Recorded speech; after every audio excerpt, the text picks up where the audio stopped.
Studying can be very difficult sometimes, especially if you have a lot of things to do. You just want your grades to improve and you are giving it all you've got, but things are not looking like it. You might have even tested several reading methods, but they are not working for you.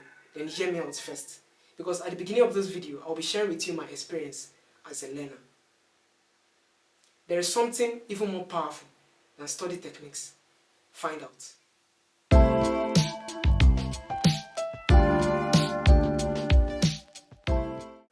I have tested several reading methods, but the truth is, I have gotten good results from every one of them. Every single reading method you choose has its own merits and demerits. Before we go into details today, I would like to share with you some important things to keep in mind. In my experience as a constant learner, there are some things I have noticed, and I believe they have the ability to change the results you command if you follow them diligently. Alright, let's jump right into it. Firstly, time management. If you are honest, you would agree with me that one of the most important things when it comes to studying is time management. I remember when I was in high school, whenever I want to read, it is then I would find out that the book I want to read is nowhere to be found. It is then I would find out that the book I want to read has been lent to a friend. All this will take up a lot of time. So by the time I am ready to read, I would have exhausted enough energy that I don't even want to read any longer. You have to intentionally block out events to make out time for yourself. Yours could be to reduce the visit you pay to people. Yours could be to reduce the time you spend on social media. You have to find out what you want to reduce to make out time for yourself. Secondly, never read with a disturbed heart.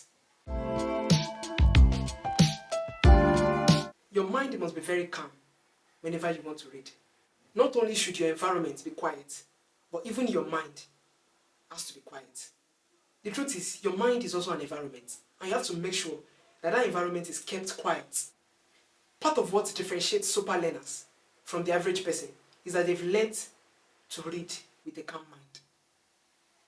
You should never try to read with a disturbed mind. If your mind is disturbed, you can try doing some of these things. You can try going on a walk, you can call a friend, you can chat with one of your family members.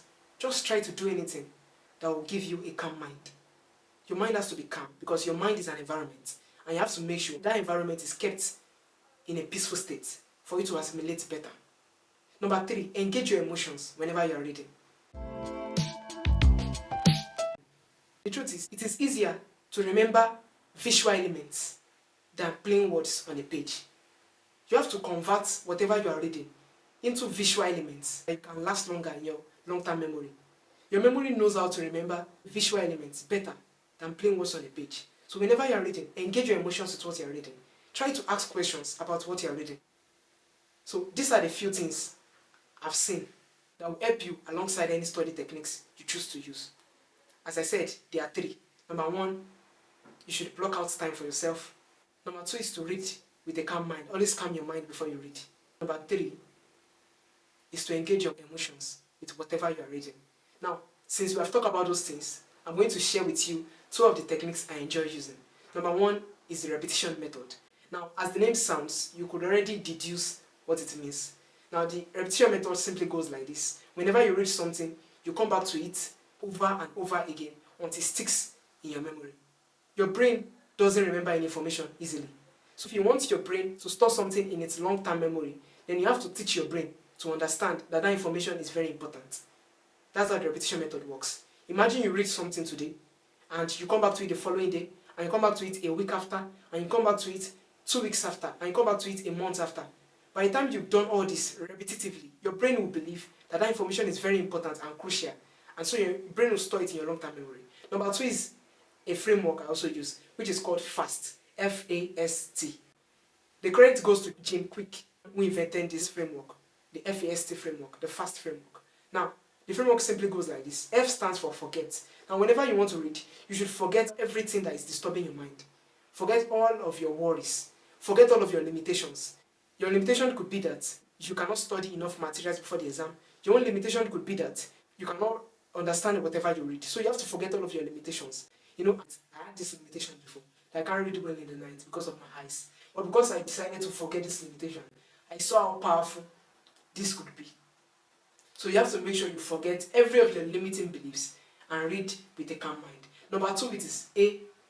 A stands for active. Now, you have to read with an active mind. You have to engage your emotions actively. Ask questions as you read along. The S stands for state. You have to know the state in which your mind is and use that to your advantage.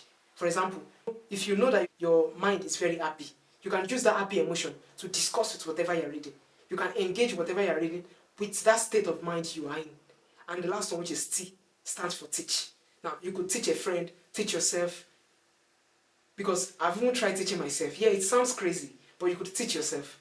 You could just sit down. There was a time that whenever I read, I would just sit down and start discussing with myself that, wow, this is this, this is this, this is this. And so that it really worked for me. So those are 2 of the reading methods I enjoy using. Number 1 is the repetition method, which involves you reading over and over again until the information is stored in your long-term memory. And number 2 is the FAST framework, which involves you to forget whatever is disturbing you, read with an active mind, be sure of the state of your mind. And the last one, T, teach someone. Guys, I believe if you experiment everything I mentioned in this video, you can absolutely change your grades and change the results you command. Thanks for watching this video once again. Welcome to this channel. Like this video and subscribe to this channel if you find it helpful. Thank you.